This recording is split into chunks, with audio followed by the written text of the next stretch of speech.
Wallahi. Awalnya maraba kan nggak ada bini. Maraba maka maraba babure kada maraba babur bicara nak kada bagai. Kalaban na. Tapi di bawah anak udah saya kan. Awan tuh upload itu kan jadi babe. Udah saya CV kan nabi lima itu. Oh, kalau sana ya kan tuh. Orang lagi nya di malu sa kami diro. Ako korsotin jela kunya. Aji gitu ko. La kuno la aji una ko. Dapat mu camba lagi dah. Ayah, akin nurut timbe ini kuno koi. Ot.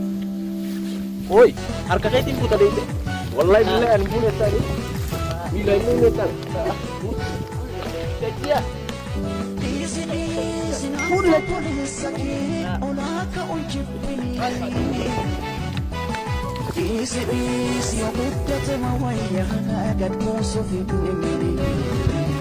Ah, korso dia ya fursa. Aja yang korso dia ya fursa sih kan.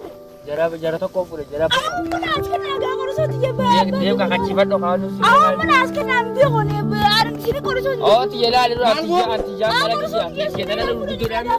Korso nga ko ite asra kay. Dawari punta na dia sini kada bem dia. Mana ta ko ite biti. Fude tin ba mane askaya gati itu bane. Aha, ta mita ta gubote account sani. Ta ka ta bokollo tanya ta. Bahasa ni dia dulu. Hisabasan. Ah, biang kan. Saya baji ka. Sani. Nah, apa lah matahari pun dufti askuti sana agarte. Ada deh. Di bayi taisan. Begitu. Amma Karakan ko tamme. akran ko tadi. Jule la mena si kuti sani. Abo? Oh. Mami. Ada. Biti ga korso jule ta asra putar. Enyu pun. Isini fure yanga. Isini asin debre mi. Koroso sama. Ega. Yona koroso sakar kantu ini kakadapan. Abo atin mo na magudana ka kata. Wallahi billahi harga ini nomor moga. Abo ati amma sini debre. Mere harga kada mer rahamur pinen jio koroso sa. Ako ko tumi ati. Ay. Mali puta.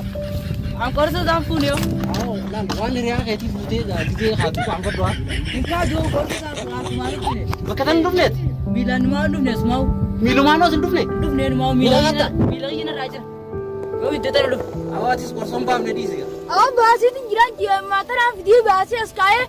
Amma upload dia jadi itu begini. Bakka awanti bishani de cha de ro ba. Enyu makabu ton tasra kay se bishani gade bi ton tini. Nakiyo na bicara kita asrang kai.